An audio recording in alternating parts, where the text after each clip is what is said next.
The Rough Riders embodied the quintessence of American courage and ingenuity, forging an unbreakable bond between patriotism and adventure. Their daring exploits in the Spanish-American War set a new standard for bravery and camaraderie. As we delve into their extraordinary tale, the echoes of history will come alive, and the legend of the Rough Riders will ride again. In the sweltering summer of 1897, the United States was on the cusp of a transformation, its eyes fixed upon the horizon of a new century. The echoes of the Civil War still lingered, but a sense of restlessness had begun to stir, as if the nation was awakening from a long slumber. It was an era marked by unprecedented technological advancements, industrial growth, and an insatiable thirst for expansion. The American people were hungry for adventure, and their gaze had turned towards the tumultuous island of Cuba, where a brutal conflict between Spanish colonial forces and Cuban rebels had been raging for years. As the drums of war beat louder, a young, ambitious, and charismatic figure emerged from the dusty trails of the American West. Theodore Roosevelt, then the Assistant Secretary of the Navy, had grown increasingly frustrated with the stagnant pace of American foreign policy. His was a voice that cried out for action, for a bold assertion of American power on the world stage. And so, as the Cuban Rebellion gained momentum, Roosevelt saw an opportunity to forge a new path, one that would lead the United States into a brighter, more glorious future. In the midst of this fervent nationalism, a unique blend of rugged individualism and patriotic zeal began to coalesce. The idea of a volunteer cavalry regiment, composed of rugged frontiersmen, ranchers, and college athletes, started to take shape in Roosevelt's mind. This would be a force unlike any other, a band of brothers united by their love of country, their thirst for adventure, and their unwavering commitment to the values of courage, honor, and loyalty. As the winter of 1897 to 1898 wore on, Roosevelt's vision began to take form. He enlisted the help of his friend Leonard Wood, a seasoned military officer with a passion for medicine and a talent for leadership. Together, they set out to recruit the finest men from across the American West, men who embodied the spirit of the frontier. Tough, resourceful, and unafraid to take risks. The call went out, and from the dusty towns and ranches of Texas, New Mexico, Arizona, and Oklahoma, a diverse group of individuals began to answer, drawn by the promise of adventure, glory, and service to their nation. In the small town of San Antonio, Texas, a makeshift training camp was established, where these rough-riding volunteers would gather to learn the ways of war. The camp was a whirlwind of activity, with men from all walks of life converging upon the dusty parade grounds.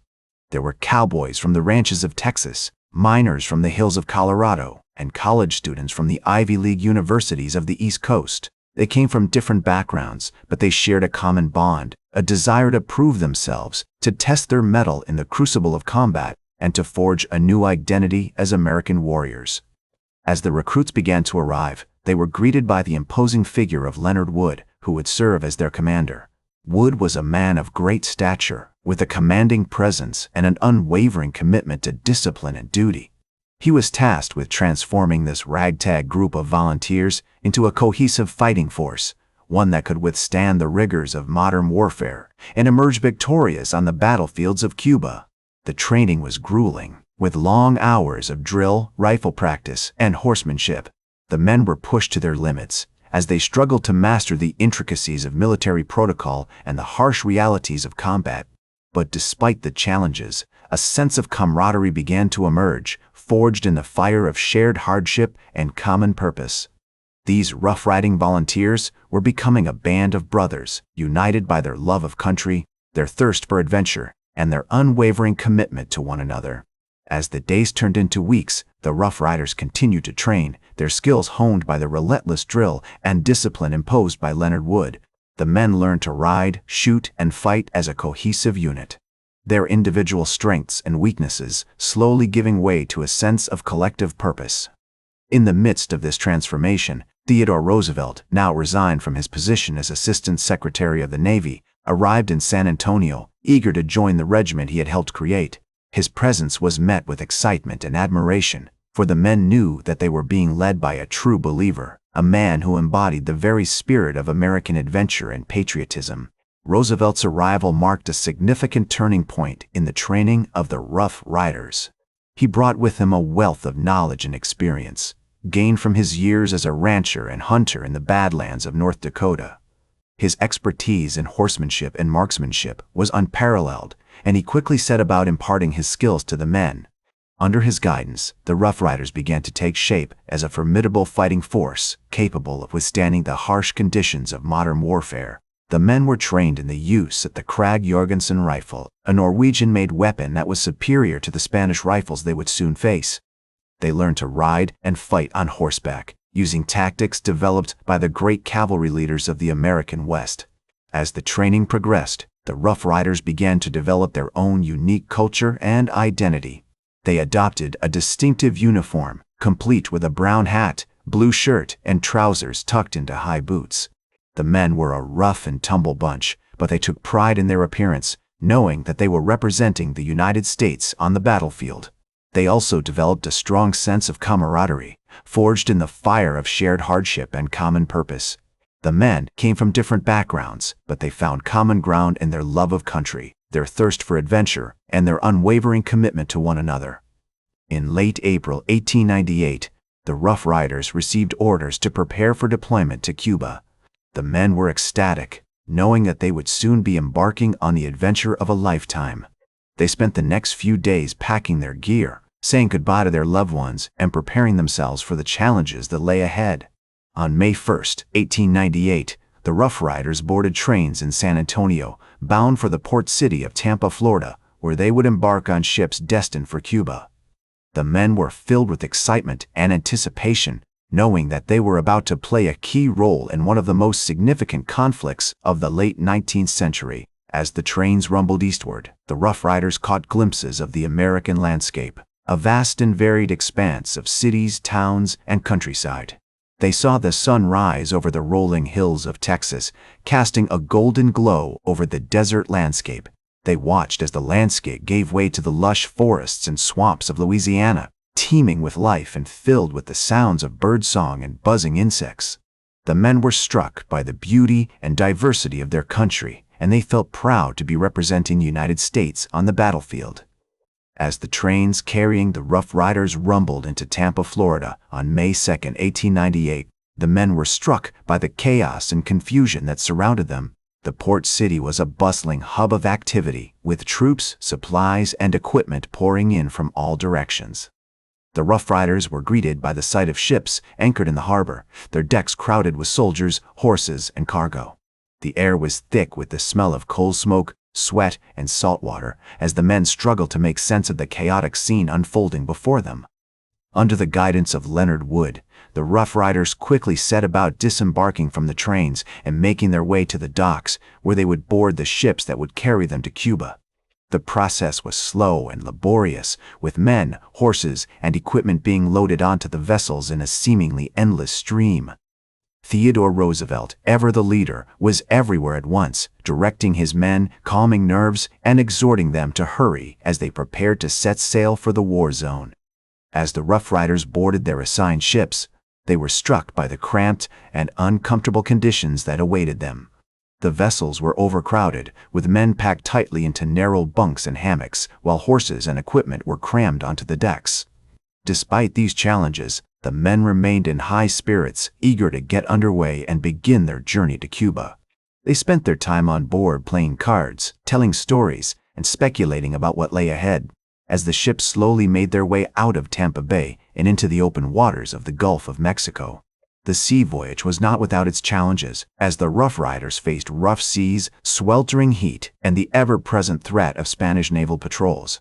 The men were packed tightly onto the ships with little room to move or exercise, and many suffered from seasickness as the vessels pitched and rolled in the waves. Despite these difficulties, the Rough Riders remained resolute, using their time on board to practice their drill, clean their equipment, and prepare for the battles that lay ahead. On May 7, 1898, after 5 days at sea, the Rough Riders caught sight of the Cuban coast, a low-lying strip of green and brown that stretched out before them like a promise. The men were filled with excitement and anticipation as they disembarked from their ships and made their way onto the beaches of Dockery, a small town on the southeastern coast of Cuba. As they stepped ashore, they were greeted by the sight of lush tropical vegetation, the sound of birdsong and buzzing insects, and the warm, humid air that enveloped them like a blanket. The Rough Riders quickly set about establishing a beachhead, securing their perimeter, and preparing for the march inland. They were joined by other American units, including the 1st Volunteer Cavalry and the 1st Marine Battalion, as they began to push deeper into Cuban territory. The men faced numerous challenges, including dense jungle, sweltering heat, and the ever-present threat of Spanish sniper fire. But they remained undaunted, driven by their determination to liberate Cuba from Spanish rule. As they marched inland, the Rough Riders encountered their first taste of combat, engaging Spanish forces in a series of skirmishes and firefights that tested their mettle and honed their skills. They fought bravely, using their training and experience to outmaneuver and outfight their opponents, as they slowly but steadily pushed deeper into Cuban territory. The men were awestruck by the beauty and brutality of war as they witnessed the devastating effects of artillery fire, the horrors of battlefield surgery, and the sheer chaos and confusion that surrounded them. The Rough Riders' first major engagement came on June 24, 1898, when they clashed with Spanish forces at the village of Las Guasimas. The battle was intense and chaotic, with both sides exchanging heavy fire as they fought for control of the high ground. The Rough Riders emerged victorious, but not without suffering significant casualties, including several killed and wounded. Despite these losses, the men remained undaunted, using their victory at Las Guasimas as a springboard to launch further attacks against Spanish forces in the surrounding area. As the Rough Riders regrouped after their victory at Las Guasimas, they began to prepare for their next major engagement.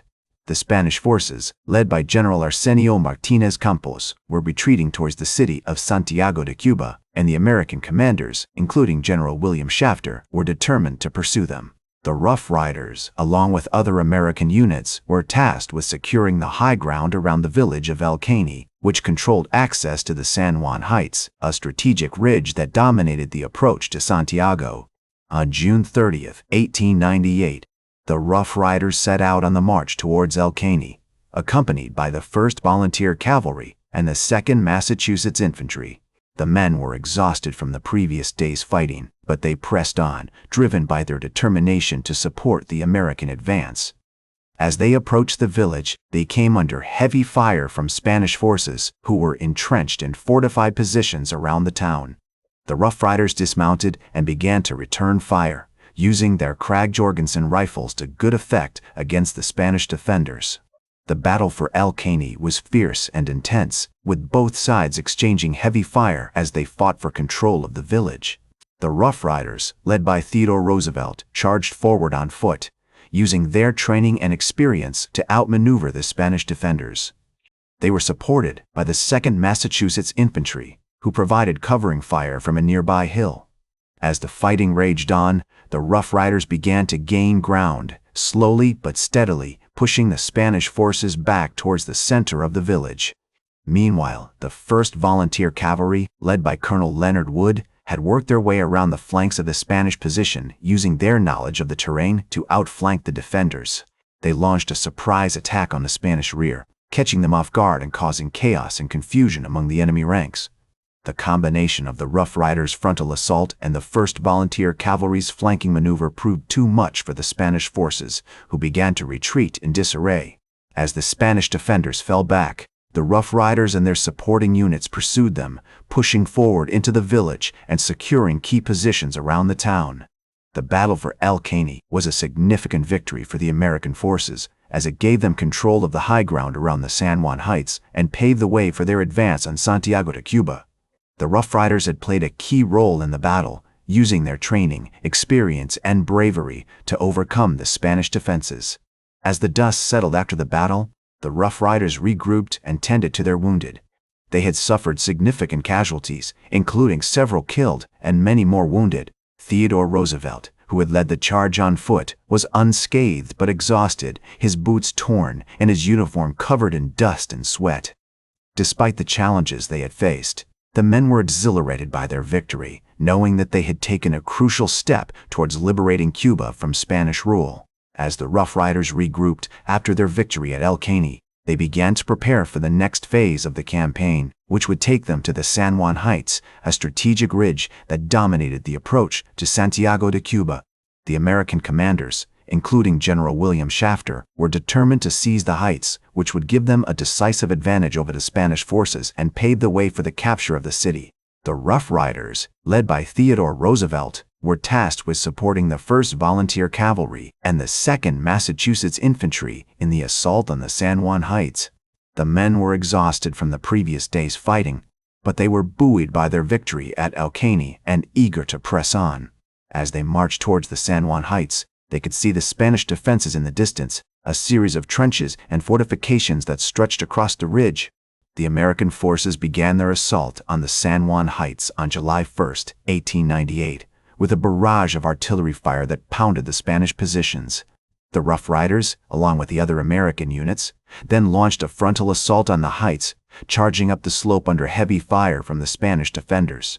Theodore Roosevelt, who had been given permission to lead the charge, rode at the head of the Rough Riders, his horse galloping up the hill as he waved his hat and shouted encouragement to his men. The fighting was intense and chaotic, with both sides exchanging heavy fire as they clashed on the slopes of the San Juan Heights. The Rough Riders suffered significant casualties, including several killed and many more wounded, but they pressed on, driven by their determination to seize the heights. As they reached the top of the ridge, they found themselves face to face with the Spanish defenders, who were dug in behind a series of trenches and fortifications. The Rough Riders launched a fierce attack on the Spanish positions, using their Krag-Jorgensen rifles to good effect as they fought to overcome the defenders. Theodore Roosevelt, who had dismounted and was fighting on foot, led the charge, using his revolver to pick off Spanish soldiers as he advanced. The American forces slowly but steadily gained ground, pushing the Spanish defenders back towards the city of Santiago de Cuba.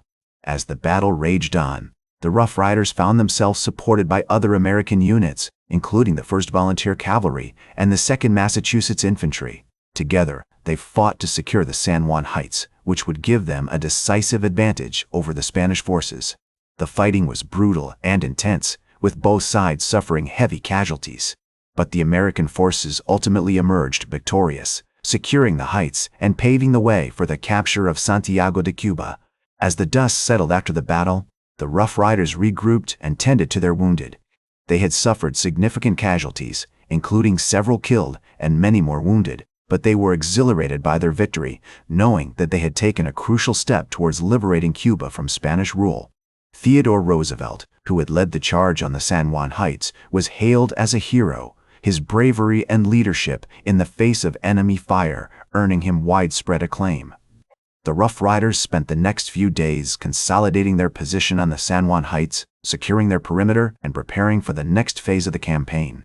They were joined by other American units, including the 1st Volunteer Cavalry and the 2nd Massachusetts Infantry, as they began to push forward towards Santiago de Cuba.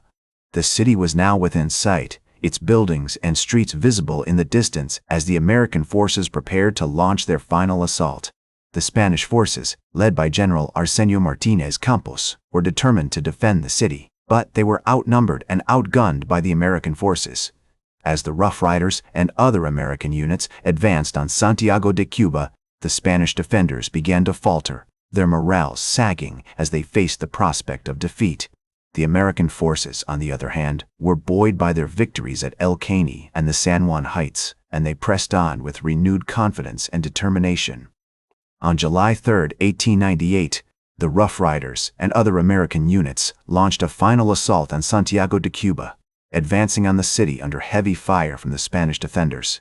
The fighting was intense and chaotic, but the American forces ultimately emerged victorious, securing the city and forcing the Spanish to surrender.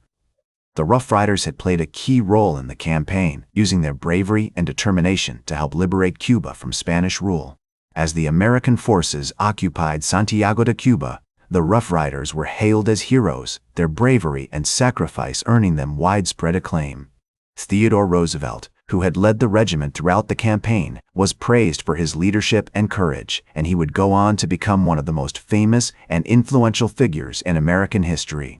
The Rough Riders, meanwhile, would return to the United States as heroes, their exploits in Cuba remembered for generations to come. The surrender of Santiago de Cuba marked the effective end of the Spanish-American War, and the Rough Riders were among the first American units to enter the city. They were greeted as liberators by the Cuban people, who had suffered under Spanish rule for centuries. As they marched through the streets of Santiago, the Rough Riders were cheered and applauded by the crowds, their bravery and sacrifice earning them a place in the hearts of the Cuban people. The Rough Riders spent several weeks occupying Santiago de Cuba, helping to maintain order and stability in the city as the American forces began to establish a new government. They were eventually relieved by other American units, and they began to make preparations for their return to the United States.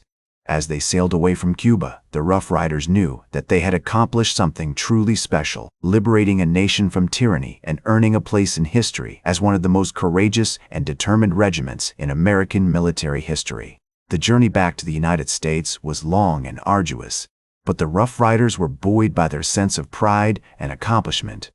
They had faced countless challenges and dangers during their time in Cuba, but they had emerged victorious, their bravery and sacrifice earning them a lasting place in American history. As they disembarked at Montauk Point, New York, the Rough Riders were greeted as heroes, their exploits in Cuba remembered and celebrated by the American people. The Rough Riders were eventually mustered out of service, their time in the military coming to an end as they returned to civilian life. But their legacy lived on, inspiring generations of Americans with their bravery, determination, and sense of duty. Theodore Roosevelt, who had led the regiment throughout the campaign, would go on to become one of the most influential figures in American history, his leadership and vision shaping the course of the nation for decades to come. As the Rough Riders returned to the United States, they were greeted with parades and celebrations in their honor. Theodore Roosevelt, who had led the regiment throughout the campaign, was hailed as a hero and a champion of American values. He was showered with accolades and attention, including a grand parade in New York City, where he was cheered by thousands of spectators. The Rough Riders were mustered out of service on September 15, 1898, at Montauk Point, New York, marking the official end of their time in the military. Many of the men returned to their homes and families, where they were welcomed back as heroes. Others, however, struggled to adjust to civilian life, having been forever changed by their experiences in Cuba. One of the most notable consequences of the Spanish-American War was the rise of Theodore Roosevelt to national prominence. His leadership and bravery during the war had made him a household name, and he soon found himself in high demand as a speaker and politician. In 1899, he was appointed governor of New York, a position that would serve as a stepping stone for his future political ambitions. The Rough Riders themselves were disbanded, but their legacy lived on. Many of the men went on to become prominent figures in their communities, using the skills and experience they had gained during the war to build successful careers. Others continued to serve in the military, going on to fight in future conflicts, including World War I. In the years following the war, the United States underwent a period of significant transformation as it emerged as a global superpower. The Spanish-American War had marked a turning point in American history, as the country began to assert its influence abroad and expand its territories. The Rough Riders, with their bravery and determination, had played a key role in this process, helping to shape the course of American history. The war also had a profound impact on the city of Santiago de Cuba, which was occupied by American forces for several years following the surrender. The city underwent significant changes during this period, as American officials worked to establish a new government and rebuild the city's infrastructure. Many Cubans were grateful for the American intervention, which had brought an end to centuries of Spanish rule and paved the way for independence. However, not all Cubans were pleased with the American occupation, and tensions soon began to rise between the two nations. The Platt Amendment, which was passed by the U.S. Congress in 1901, established certain conditions for Cuban independence, including the creation of an American-controlled naval base at Guantanamo Bay. This move was deeply resented by many Cubans, who saw it as an attempt to undermine their sovereignty. As the years passed, the legacy of the Rough Riders continued to be felt, both in the United States and in Cuba.